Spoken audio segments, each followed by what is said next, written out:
Hello out there, and today we're doing an initial impression and overview of this newly released Spyderco Alcyone. And here's a picture of the box with the name of the knife, and hopefully I'm pronouncing it right.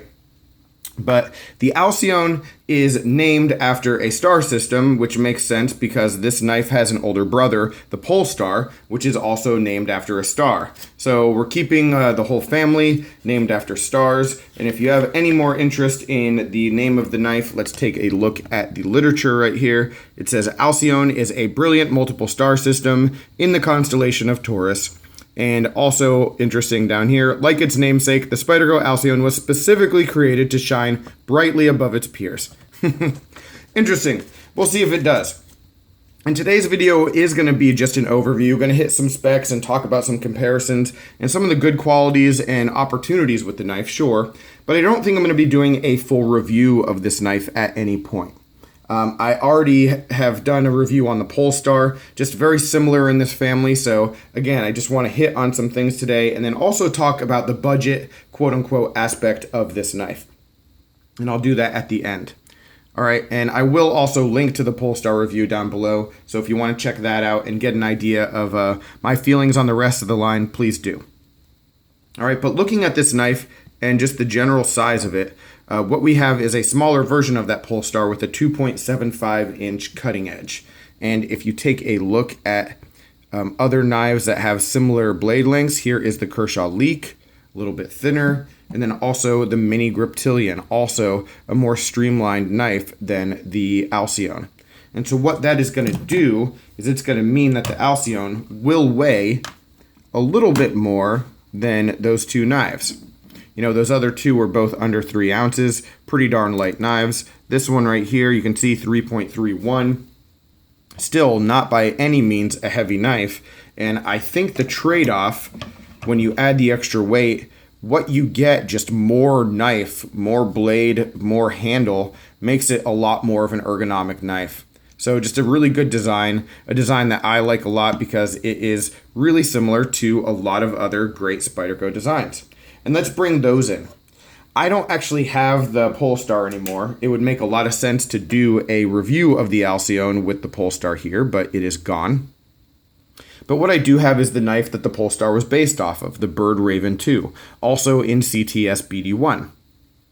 And the Raven 2, as you can see, is a larger knife, but just a ton of similarities abound all the way across from like the blade shape and design to the actual butt of the knife, if you can see just that shape back there. So yeah, just a lot of resemblance there. The big difference, like I mentioned in the Polestar review, is that the Bird models, the Crow 2 and this Raven 2, both have the forward choil, and so multiple grip configurations here. The Alcyone and the Polestar did away with that, and what we have is just a little bit more cutting edge proportionally. And we still have a nice guard though that the Alcyone gives us. Makes it really comfortable, and we'll get back to that shortly.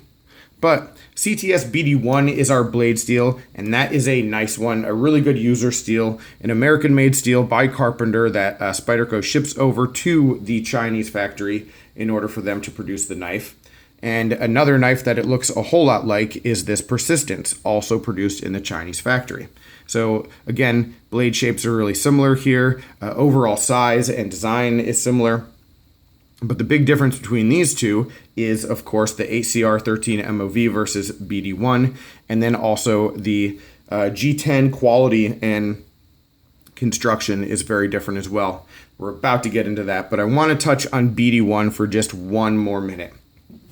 BD1 really compares well to HCR 13 MOV because it is basically just a souped up version of that steel. And what I mean by that is that the edge retention is a little bit better. It performs really well as far as just constant use and being able to beat it up. That's why I use this Bird Raven 2 so much. I mean, I just attack projects with it, and I'm not afraid to get it beat up. But the other similarity to HCR 13 MOV is it's extremely easy to maintain. And so that's what I like, is that, hey, if you're using this knife a whole lot, and you do dull it down, you should be able to touch it up no problem and get that razor edge like right back. So very good stuff there, especially for a user EDC. All right, and then let's move on back and talk about ergonomics and this G10. The knife fits really well in the hand. The jimping is actually quite functional. Not perfect, but you can get a good grip, excuse me. And then you do have this guard here that helps lock your hand in, and it's just really, really a comfortable thing. All right, and the G10 certainly helps. It's high traction, so not only attractive, but really functional. Let me try to get a good focused zoom on that, and you can get a look at that checkered pattern. The checkered pattern was the biggest home run of the Polestar, and I feel the same way about this one. Just the same exact stuff. Beautiful, like blue and gray checkered, and then you can see on the side where that pattern isn't, that you have almost a natural looking G10. Just really nice, a lot of complexity to it, a great thing and a great development from Spyderco as far as handle material. And I'm really happy actually that they have continued to expand on using that, because there was a Sprint Run Tenacious that came out with red and black checkered pattern like this. And I'm kicking myself for not picking that up, because that was a great looking knife. But anyway, yeah, lots of kudos for the G10. And then looking at this open frame construction, we do have some milling, really nicely done. It is pretty well polished from the factory as well, so it's just a good looking knife. We have a 4-position pocket clip, exactly identical to the Tenacious line, and then a really big size lanyard tube. So yeah, a lot of good aspects of this knife. I like it a lot. The one thing, a tiny detractor, and this is being nitpicky, is it's just not as smooth opening and closing as I think it should be. I'm not sure if I talked about this with the Polestar, but the Polestar it wasn't the best knife to open and close. And this one isn't either, and while it's better than the Polestar was, it just feels like it's not as smooth as it should be.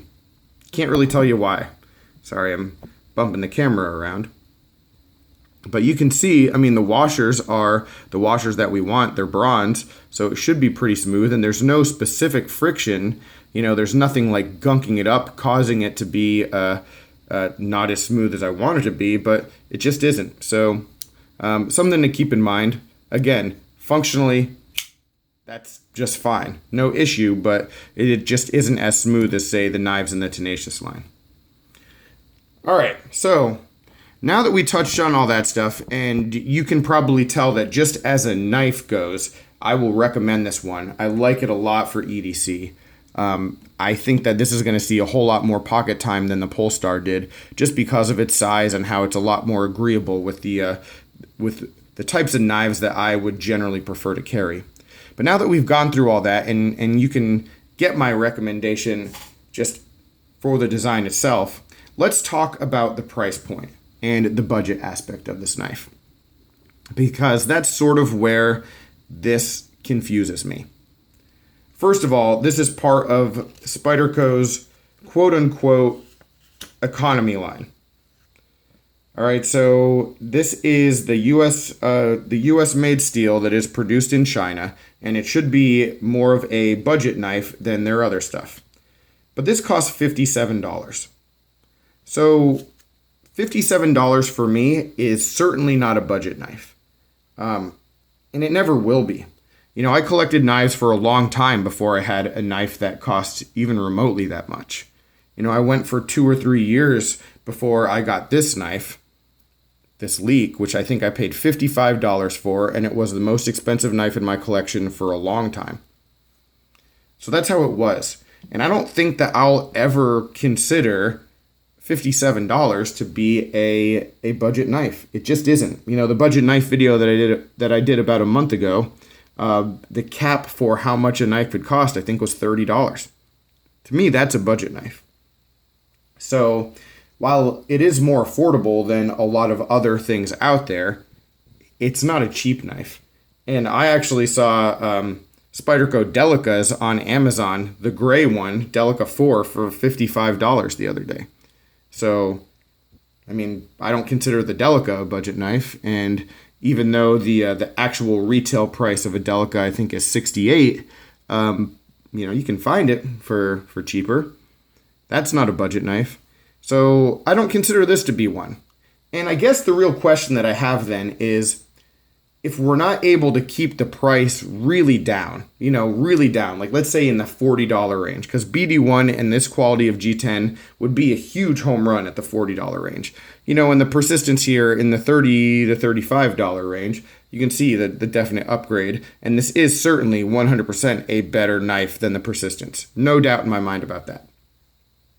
But I guess what I'm getting at is that if I were going to think about the persistence and upgrading it, I would just go all the way with it. I would go all the way with it. I don't see the reason why you would upgrade a budget knife and try to keep it budget, but then fail to do that with the price point. If you're not able to keep it below $50, below $45, then you should just go all the way with the upgrade and give us a Tai Chung produced knife with CTS XHP, because that's what this design is begging for. I mean, this is a wonderful, wonderful knife design. Anyone who's held a persistence or a tenacious, I mean, they're so popular for a reason. A lot of that is the budget aspect, but I mean, they're well-designed knives. And simply built, they function well. And there is, I think, a market for something with this quality of G10 and an even better steel and build out there. And that's what I think Spyderco should do or should have done, instead of make something like this that is just an upgrade, but it does make it difficult to purchase for a lot of people. So I don't know, if I were just a guy who wasn't trying to collect knives and wasn't selling knives all the time and was just trying to upgrade my tools, and I had one of these, if I had a persistence, I don't think I would spend the extra money to pick up the Alcyone. I might look into it if it were a lot more expensive. It might be something to save towards, but I just don't see the level of benefit going from this to this for that price point, because this tool is going to be perfectly fine. So that's all. That's just sort of my take on it. Any questions, comments, complaints, suggestions about that, I would love to hear about it from you. Obviously, when I say these things, I'm not trying to knock the brand or talk badly about the knife. I'm just really curious about the mindset that goes into making it. So if you have a perspective and want to share it with me, that'd be awesome. Obviously, I'm open to that kind of conversation.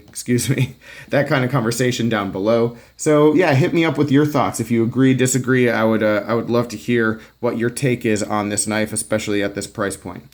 All right, so anything else that you have to talk about, let me know as well. But I will be back in just a couple days with the best lightweight knives that I have in my collection. Thanks for watching and take care.